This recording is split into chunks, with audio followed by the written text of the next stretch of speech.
Coming up on this Zestology, tribe vibes. It's all about finding your tribe.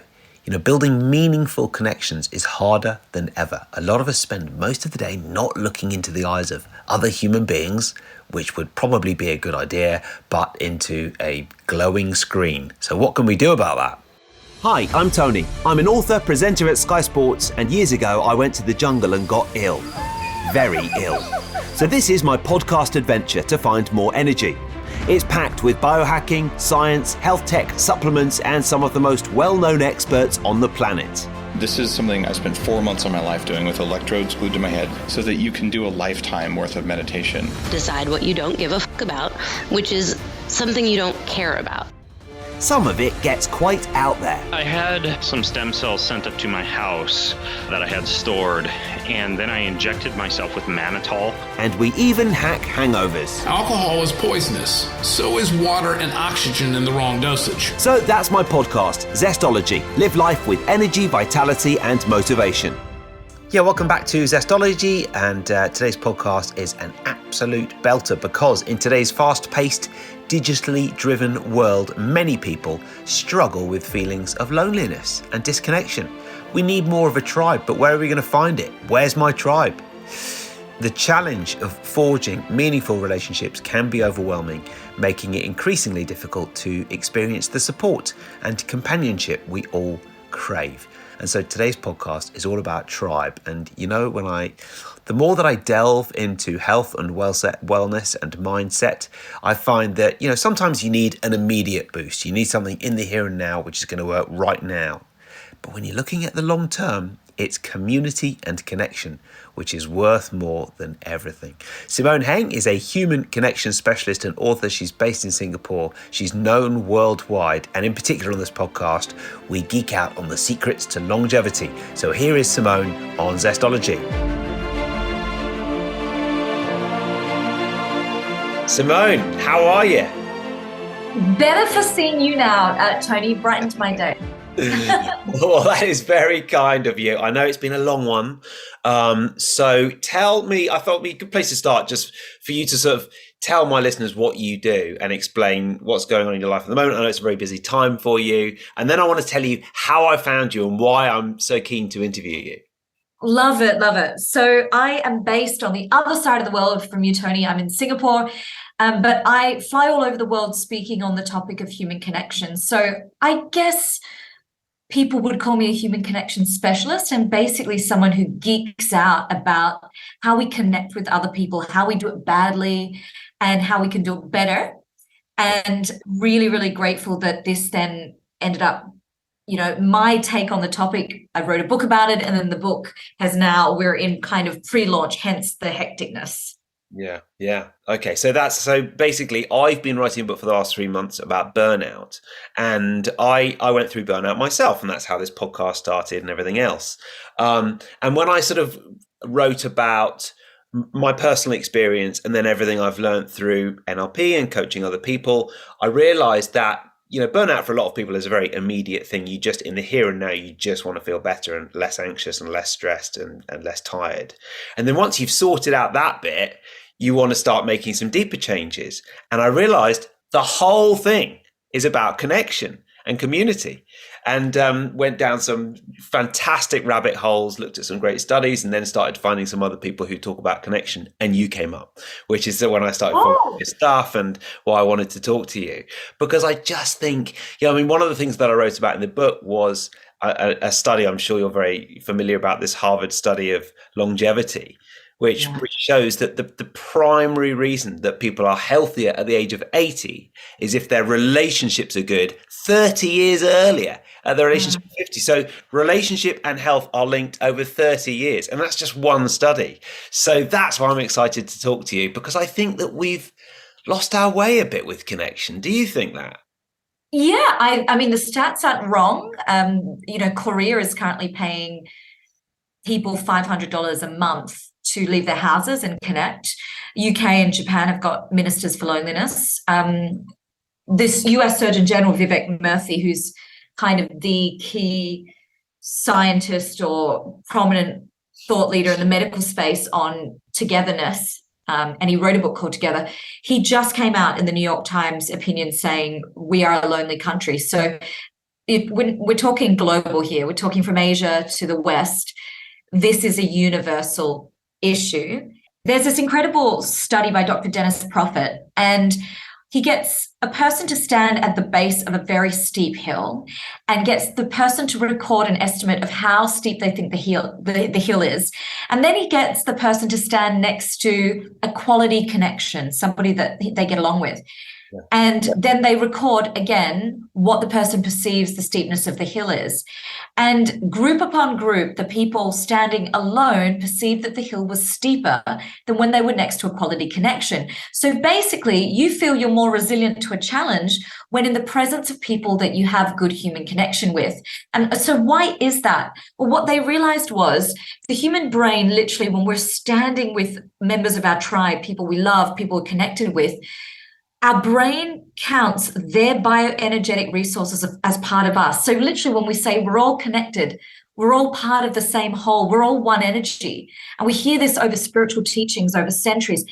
That's what the brain is actually sensing, that the amount of energy in their body actually belongs to us. So that heavy backpack we're carrying, if something happens up the hill, their strength is part of our strength. And so when you're in a team at work or even your family and you have a really smart person on your team, your brain counts their smartness as one with yours. It's the most incredible thing, the relationship between human connection and resilience blows my mind. Yeah, that is absolutely mind-blowing because it seems such a woo concept, doesn't it? It does, right? Like you hear it all the time. But what I absolutely love about human connection, I was just voice noting one of my best girlfriends in the US going through a horrible breakup. And she's very spiritual, crystals. And of course, I'm with Hay House, a very spiritual publisher as well. And what I love about what I do is that almost all of the spiritual studies are backed up by scientific ones. It's like hand in hand. It's quite incredible because somewhere along the way, a researcher or a scientist experienced something to do with human connection, and that helped their team create a hypothesis that they then went to study. So it's fascinating. And my book is like that. It's a pastiche of personal story and spirituality and science all together. It's really my slice on the topic. Oh wow! Well, I can't wait to read your book. And just back to that study. So they're looking up the hill, and they find out that with the people standing next to a close connection, estimate the hill to be less steep, and there is some sort of activity mechanism going on that was proven that they sort of take the other person's energy as part of themselves. How did they measure that?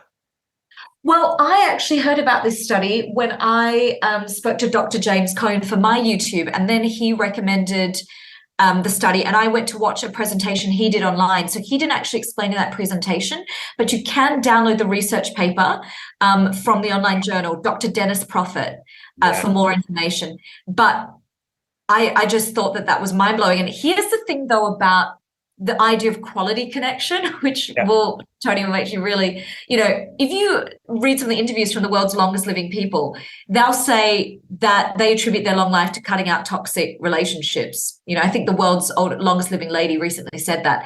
And so I went to look at this definition of a quality connection. Yes, it makes you more resilient, but I'm now really interested. I think my next TED Talk, I want to be on this.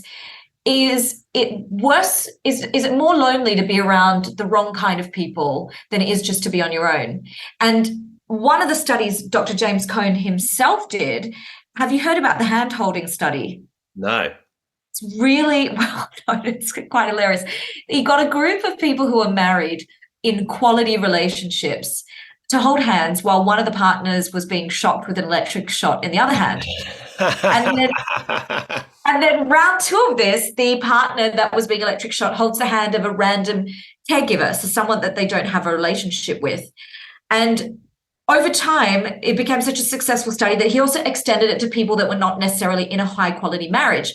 And what they found was the people who were not in a high quality marriage being electric shot had less or the same insulation from pain as the people holding the random caregiver. It was only the people holding the hand of a truly quality marriage that the pain receptor parts of the brain did not light up as much. Wow. So, choosing that life partner is one of the biggest determinants to your happiness long term and your longevity and your resilience to pain and discomfort. That idea that your partner is a team, that is real. I listened to this study and I was like, oh my goodness, people gonna get divorced after this study. But it's also why, you've seen on my Instagram, my mum is in a nursing home in Australia.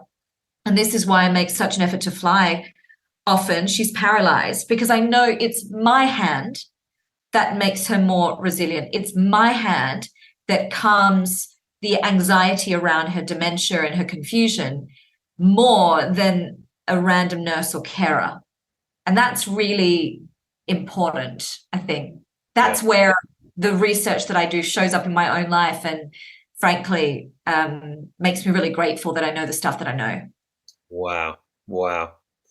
Yeah. And it's all this stuff's been swirling around in my head for the last month or so. So I'm loving hearing all this. And actually, I think I told you we've been living in Thailand for the last few months.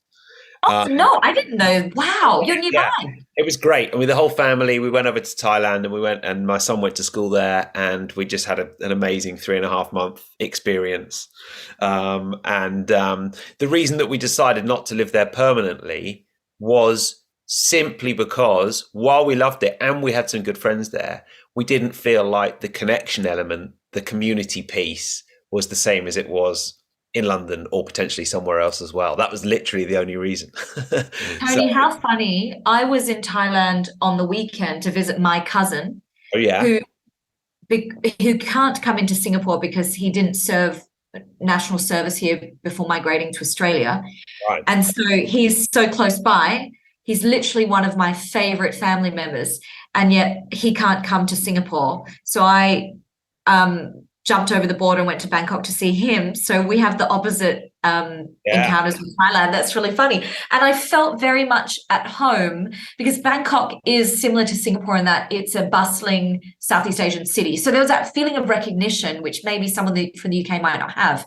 But it was my cousin who made that place feel familiar and safe and homely. And that's just another example of the power of human connection. Yeah.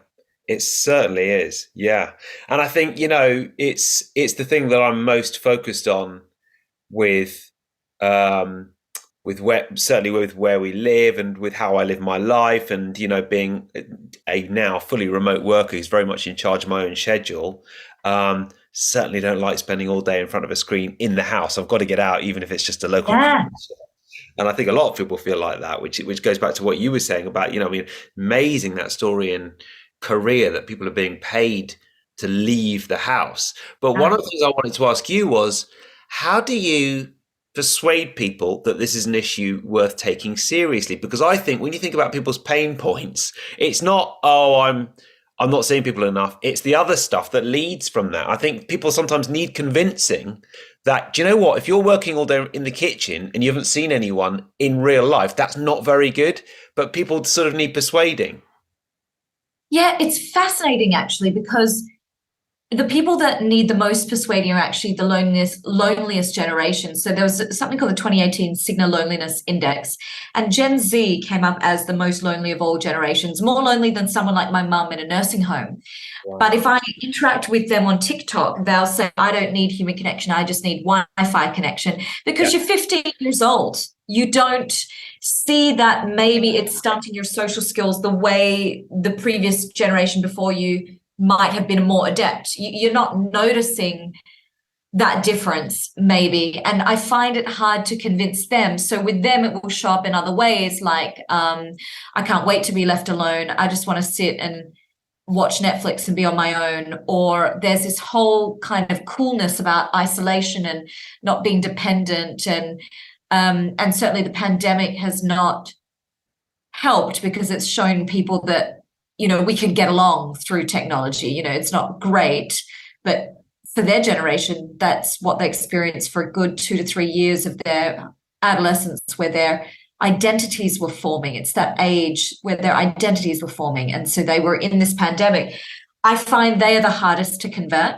I do feel recently I've been looking into attachment theory. There is an entire 25% of our population who are avoidants, who don't feel responsible in the way they're wired for the feelings of other people, nor feel that other people should feel that that they should have any responsibility over their feelings either. Now, that's a huge section of the population, and that is what connection is. It is that feeling of mutual care. And human beings have had mutual care for each other since we were evolving in hunter-gatherer societies. So we're looking at this trend of either a subset of the population believing they don't need connection. Connection is almost uncool, I can do it alone, to another set of the population who might have had an analog childhood, who remembers the peace of being fully present with people, who remembers the feeling of community in a very, very different way. And for those people, it's not a hard sell, which is why I'm going to speak for all these Fortune 500 companies, because, of course, who are the people looking for speakers for topics? What age demographic are they in organizations? They're our age, they're millennials or older.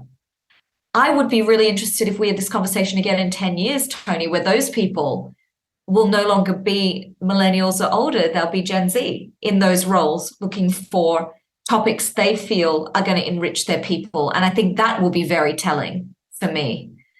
But it certainly was a much harder sell before the pandemic, trying to convince people that this is something we need. I think more than ever, I see people telling me they're lonely, but they don't know why, or they have huge symptoms of loneliness, but don't realize that they're symptoms of loneliness. Yes. So that's why I post on it and I share about it. Like all these people saying, I have anxiety disorder, I'm anxious. Of course, there are absolutely people who I'm sure are, but feelings of disconnection send us into a fight or flight state, which shows up as anxiety, elevated heart rate, IBS, lack of sleep. These are all symptoms of fight or flight. And we go into that fight or flight because as early humans, if we were cast out of our tribe, so alone, we would not survive long. So loneliness is the body's alarm to go back to the tribe.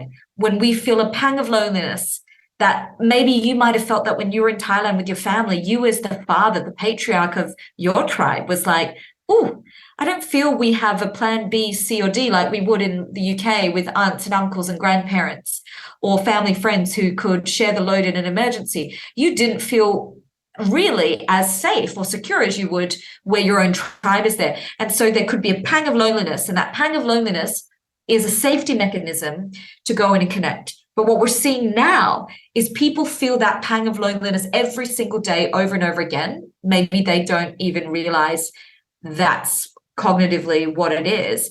And every time they're feeling that chronic loneliness, those stress hormones are flooding their body over and over again, cortisol, from the morning to the night. And over the course of decades, that leads to a number of life-shortening diseases. So loneliness is more deadly than smoking 15 cigarettes a day, an alcohol use habit, or obesity. It's that dangerous for you. So by not being well socially connected, you're essentially allowing stress hormones to be channeling through your body. And we all have incidental loneliness. It's part of the human condition. Unless maybe you're a sociopath. I would love to look into that. Maybe that's another TED Talk, Tony. But for the rest of us, we do need connection. Interrupting this podcast for one moment to remind you that my podcast partners today are BiOptimizers and Magnesium Breakthrough. If you would like a shortcut to better sleep, more energy, and a calmer, more stable mood, and who wouldn't want that, then you need to make sure you're supplementing with magnesium daily, but not any magnesium, because about 75% of us are magnesium deficient, but there are actually 7 unique forms of magnesium. You need to get all of them if you want to experience its calming, health-enhancing effects. That is why I recommend Magnesium Breakthrough by BiOptimizers. And I took one probably about an hour ago. I take it twice a day sometimes, maybe once so far today, but often twice a day. It's the only organic, that's important, full spectrum magnesium supplement that includes 7 unique forms of magnesium. And, I've been partnering with BiOptimizers for a couple of years now, and they've had a couple of months off the podcast, and they are now back, and I'm very pleased about that. So you can go to magbreakthrough.com/zestology. And even when they weren't partnering with me, I was still taking Magnesium Breakthrough. Go to magbreakthrough.com/zestology, and you can get a discount if you use Zestology 10, and that works worldwide as well. If you're in the UK, you can go to the UK BiOptimizers site and use that same discount code, Zestology 10. So better sleep, more energy, stronger bones, healthier blood pressure. For me, it helps me sleep at night and relax, and definitely get less inflamed as well. Use the code Zestology 10 at the website magbreakthrough.com/zestology. Now back to the show. So I guess I'm interested to know what you actually work on with people, and I am going to absolutely hoover up your book when it's out. But I guess there's 2 things, because you mentioned the marriage relationship, or not necessarily a marriage, but the person closest to you, if in a relationship with one other person, and what I like to call the marriage lottery, and I feel like I won it personally. But I love hearing that. You make me very hopeful. Oh, good. Yeah, no, it took me a long time, but I eventually got it right. And then there's the second one, which is the tribe element of it, isn't it? So that's not necessarily the person closest to you, but a big supportive community, and maybe amongst that 2 or 3 closest friends. So what do you work on with people, and what do you how do you sort of solve this problem? Well, the first is I provide clarity. So let me just, to what you said, provide some deeper clarity. From all the studies I've read, all the books that I've read, and all the interviews I've done, what I've distilled it down is that we need 5 different types of connection. So what we're seeing a lot of loneliness coming up, because there's a lot of misinformed stuff on the internet telling people, if your friend isn't there for you when you feel like this, cut them out, go no contact. This is making Gen Z even more lonely. So here's the 5 kinds of connection we need. Firstly, we need self-connection. That is the relationship with yourself, that is a knowledge of your own awareness and the experience you're having. That dictates how you show up for people. Most of the time, the bad moments of human connection you have, fights you have, the destruction of good relationships, even if that's your barista at a coffee shop, is happening because you're not calm. So if you have self-connection and awareness of your own experience, you know how to manage your connections better. So self-connection, number 1. Number 2, intimate connection. This is, according to evolutionary anthropologist Robin Dunbar, about 5 people. This can commonly be the 5 people that you habitate with in a house. Okay? And these are the 5 people you can truly be yourself and vulnerable with. They love you, warts and all. You can go to the toilet with the toilet door open in front of them. They're very intimate people.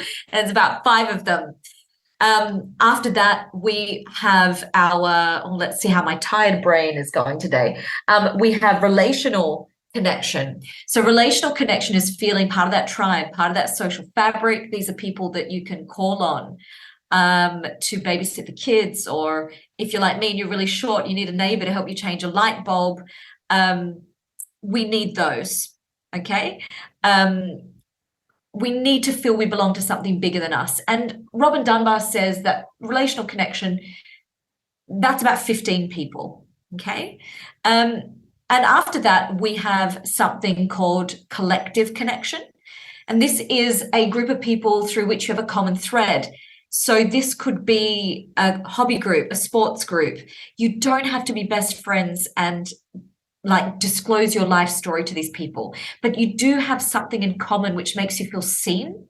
So we see how collective connection is very important.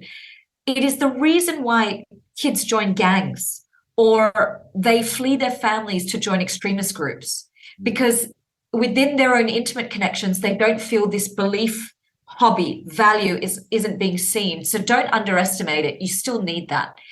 And then the last kind is micro connections. And these are those seemingly superficial, banal, everyday exchanges with your Uber driver, or your nod to someone as you run across the footpath. We know from making eye contact, we know from having a couple of words with these people that your body's getting a hit of oxytocin and dopamine. And we saw during the pandemic how full of meaning a glance over the fence to your neighbor was. Don't underestimate them either. You need all 5 types. So all this stuff on the internet, like if your friend doesn't do this for you, cut them off.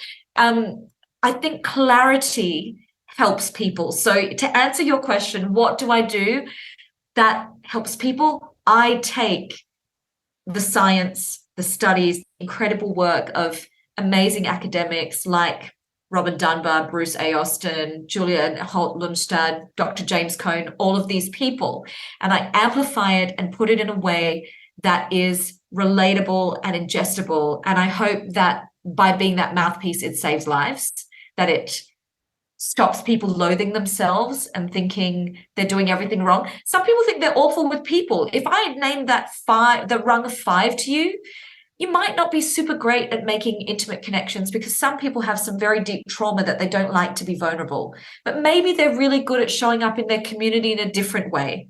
Maybe they are the person that helps the old lady to do odd jobs around her house, in her garden. You know, my hope is that knowledge becomes powerful enough to enact change in your life.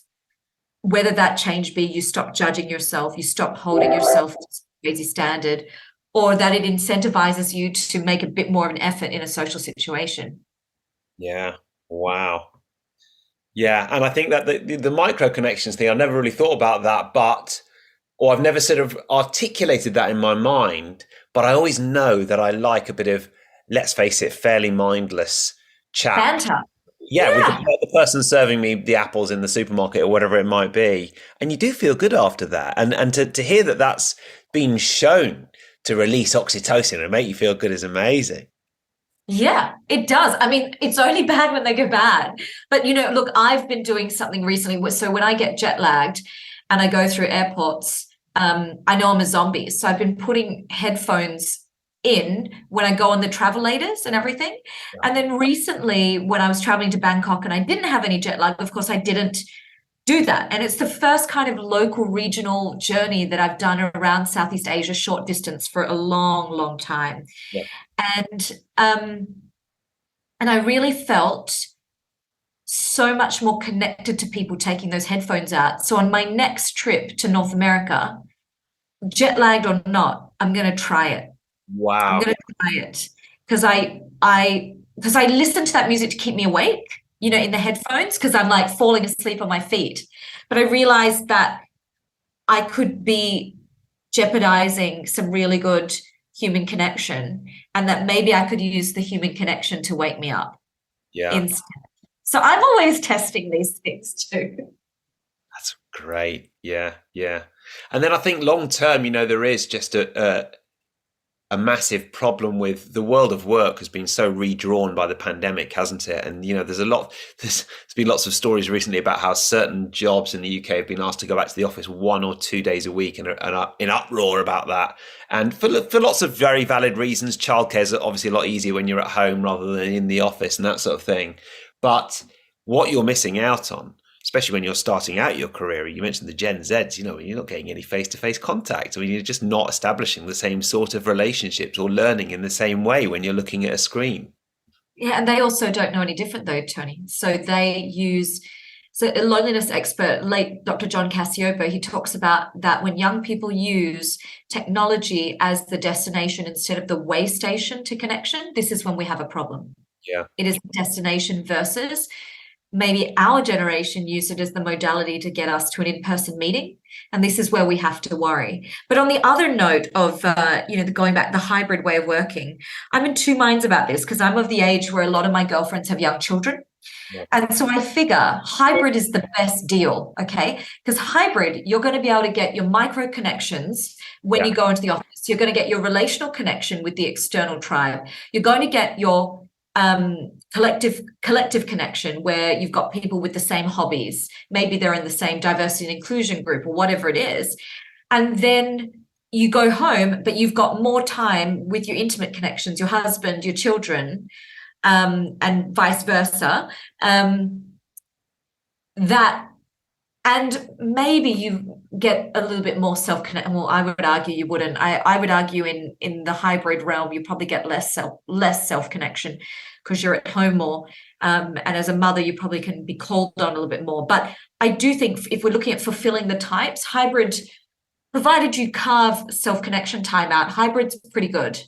They shouldn't be complaining too much about 1 or 2 days, I think, in that context, from a social health context. Yeah. Yeah, I mean, it's an ongoing conversation, isn't it? You know, my wife is fully remote, and the business seems to work absolutely brilliantly, and it meant we could go and live in Thailand for 3 months. So I can't really argue with that. Yeah. But of course, when you're going to Thailand, though, you're getting the micro connections. You're getting, and you know, for me, I've been fully remote since I started the business in 2019. But I get a lot of the collective connection by joining like professional associations and things like that, because I don't get that by going into an office, that collective connection. So I think, once again, provided I can amplify the knowledge, and if people can hear this, they then go about organizing some of their social calendar around those things. I think we can all have our cake and eat it too. We just have to be aware. Yeah, definitely. We're almost out, but listen, I know you're over in the UK fairly soon, we should do a connection if you've got more than about I would love that. And record a podcast in person. But let me ask you the final questions, which is, what is one book that you would recommend, and then one tip for living with more energy and vitality? Yeah, so the first book that has blown my mind in about 10 years is Attached. The book is called Attached. It's about attachment styles. And so a lot of my work in this field for the last half decade has been on platonic relationships, because I primarily started my work talking to corporations. So I couldn't really go in there talking about romantic relationships. So I've just kind of started my body of research into romantic relationships and attachment styles. And this book blew my mind. Wow. So I highly recommend it for anyone who's maybe confused about their romantic relationships, and specifically for people stuck in toxic relationships. I think it could really set you free. It's changed my life. It's changed my life. So that is the book. Get it. It's called Attached. The second thing, as a tip for vitality, I think one of the things that I've really been doing religiously since getting the second book published, to create more time in my life, to feel more vital in my day, is to really be selfish in the morning about who gets to contact me. Just those morning hours.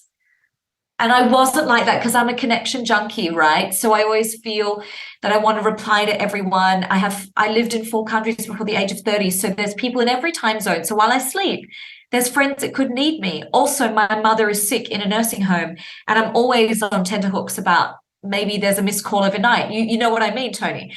But I have realized that sort of low-level anxiety, as my professional life grows, is really not serving me. So I would say, if you want to be more vital for your whole day, and therefore that snowballs into your week, therefore that snowballs into your month, get selfish about who gets access to you for the first 3 or 4 hours of the morning.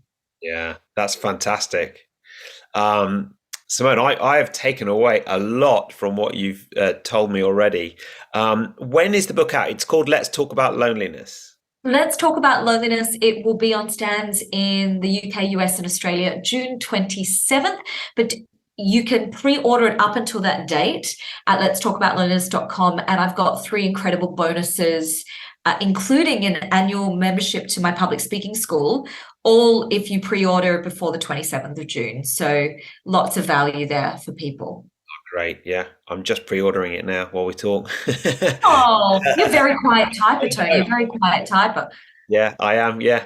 But look, thank you so much, and good luck with the book. And I just think I think this is important work, which I only think is going to get more attention over the coming years as we become more disconnected, really.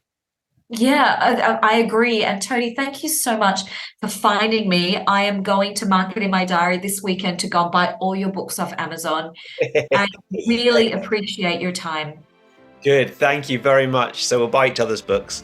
Exactly, that's what we do. That's connection. That's great. That's People extra care. quid in my bank account. That's brilliant. Thank you so much. That's it. Thank you for listening. Thank you to Simone, and you should definitely order her book as well. And I have, so I'm really looking forward to reading it. I enjoyed today's podcast so much. It is brought to you by my podcast partners, BiOptimizers and Magnesium Breakthrough, for the top 7 forms of magnesium for stress and better sleep, all in one bottle. I've already had my Mag Breakthrough for today, but I'm going to have another one tonight, I think, when I get in, because I'm going out tonight.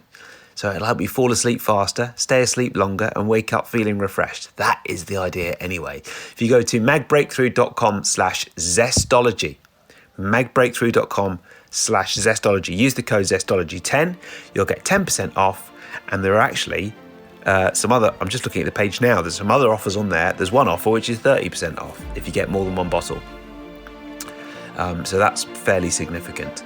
And that code works worldwide, so it works on the UK site as well, Zestology10, and it works on all BiOptimizers products. That's it. If you want to up your game in terms of sleep and stress and better health, Magnesium Breakthrough is the one for you. Thanks for listening. See you next week.